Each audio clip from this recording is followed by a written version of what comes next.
What's going on YouTube? This is Ross's Reef bringing you a 1 month update of the Nuvo Fusion 20-gallon reef tank. A lot has changed since I first set up the tank. As you can all see, I have an aquascape now. I've got my lighting, everything is stabilized. I even have some coral going on. These are some new coral that I have. I had the frog spawn that some of y'all may have seen from my last videos. This is a Hollywood stunner chalice. Have a brown and green candy cane coral, some type of bird's nest looking thing. I'm not exactly sure what it is. I've got another tiny little piece of it right there on the rock work. Got a couple different types of zoanthids right here. This is the Rasta zoanthids. Those are very, very pretty under blue lights. Also got some green and blue zoanthids, and then some eagle eye zoanthids, which are red and have a black center right there with yellow tips. Did also get some green star polyp right there, as you can see. Doing good. Put that on the rock right there all by itself because you don't want that running everywhere in your tank. So hopefully it'll just stay to that rock right there, and I'll be happy with that. Otherwise, everything else is going good. At first, I thought I was going to have a diatom bloom coming up, but never really happened. I had a very, very small amount of diatoms actually show up in the tank, and then within like a day, it all died. Like, it started to cover the rock, but then just all went away. Right now, my levels in my tank are 0 ammonia, 0 nitrate, and 0 nitrate. Current calcium is at around 420. Last time I checked, my magnesium was a little bit high, but I did do a water change, so that probably brought it down some. So that, I know it's good, the magnesium, and then my alkalinity is running right around 10 DKH to 11 DKH. So everything's going pretty good in the tank. I can't complain. I did get a protein skimmer. I don't know if I showed y'all that in the last video. This is the Nuvo Fusion Desktop Ghost Skimmer. It is actually a pretty good little skimmer. When I first got it, I will say it made a pretty good bit of noise, and that was the main thing I heard that people said they didn't like about these skimmers.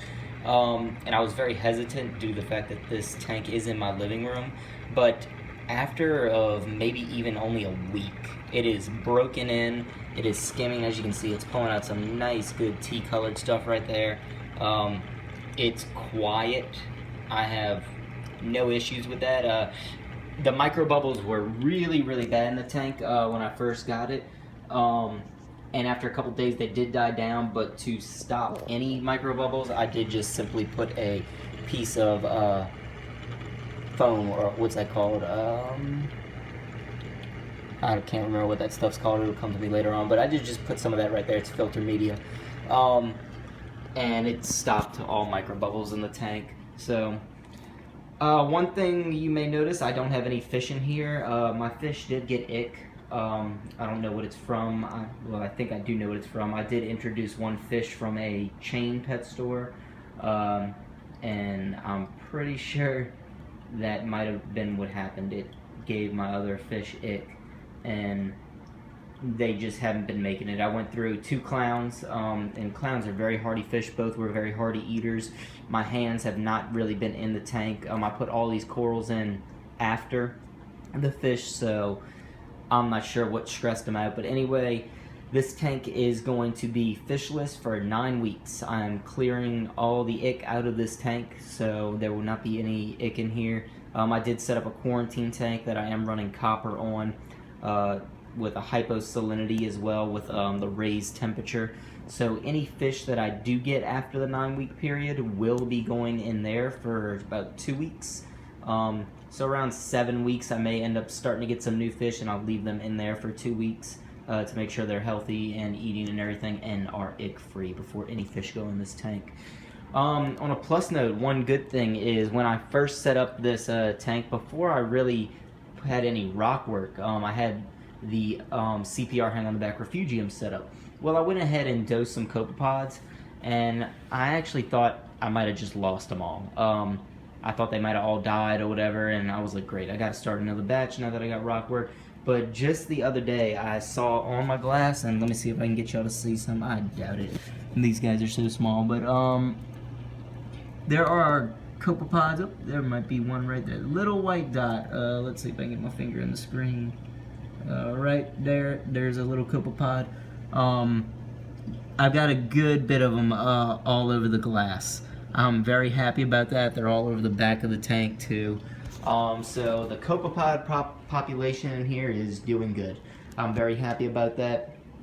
So I do plan on getting a mandarin of some type, most likely a green mandarin. I haven't quite, frankly, decided what type exactly yet, but I do want one, possibly a little dragonet goby, one of those little red ones. Those are kind of expensive though, so I want to make sure my tank is really, really good before I get one of those.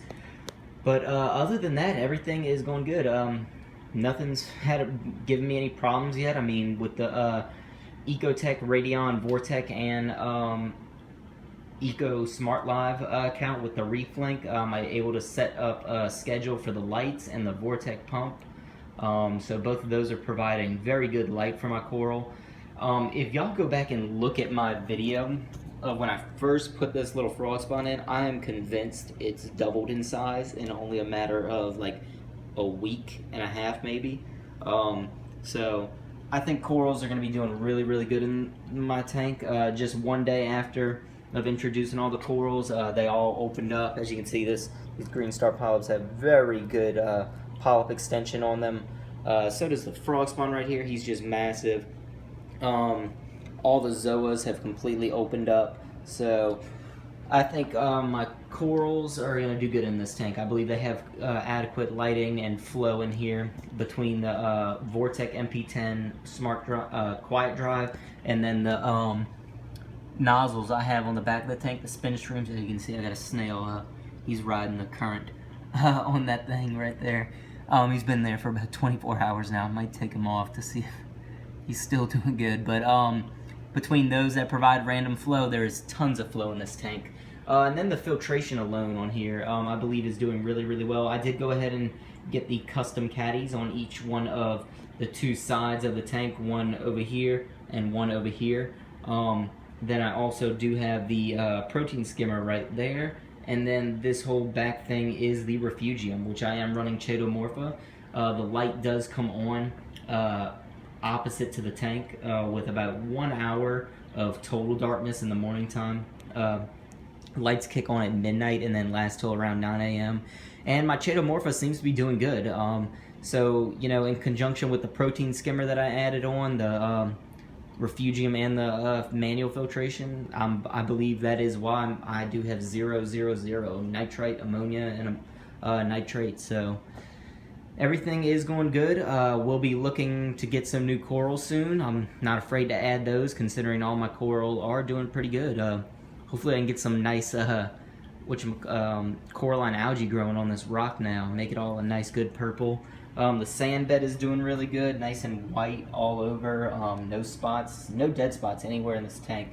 There's maybe a slight reduction in this area over here of flow, mainly because the Vortec pump is right above it. So this may not get hit as much as everything else, but as far as the back of the tank over here, there's hardly anything. I mean, the sand is still pretty white. Not to mention, I do have a good bit of hermit crabs and Asarius snails. I do have 2 turbo snails that, or maybe the zebra snails, I'm not sure exactly what they are, but these guys, as you can see, there's one right over there, and then I think, I don't know where the other one is, but they only start moving around the tank at nighttime. When it's just the moonlight's on, that's when they start moving. Otherwise, they stick in one spot all day and they go around cleaning at night. So I don't really mind that.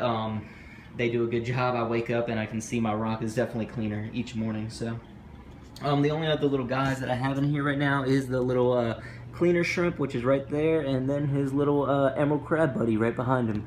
So those are the only 2 actual bigger inverts besides the crabs that I said I have in here. But looking forward to getting some more coral soon. Like I said, we'll be going to my local pet store in a couple days probably, seeing what they got. But this has been Ross's Reef, signing off. If y'all have any questions, comments, or concerns on anything I did, please feel free to comment below, subscribe, and I will see y'all later.